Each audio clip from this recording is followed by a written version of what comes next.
صلہ رحمی اور حسن سلوک کی ضرورت و اہمیت کے حوالے سے آج 13 نومبر کو عالمی دن منایا جا رہا ہے۔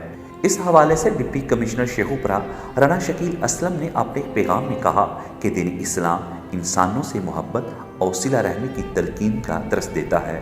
بے شک اللہ رب العزت انسانوں کی خدمت اور بھلائی کرنے والوں کو ہی پسند کرتا ہے۔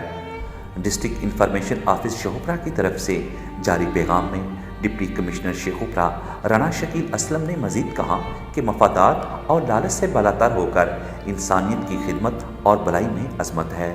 تحریک انصاف کی حکومت صلہ رحمی کو فروغ دینے کے لیے اقدامات کر رہی ہے۔ غریب لوگوں کے لیے پناہ گاہوں اور لنگر خانوں کا قیام اس سلسلے کی کڑی ہیں۔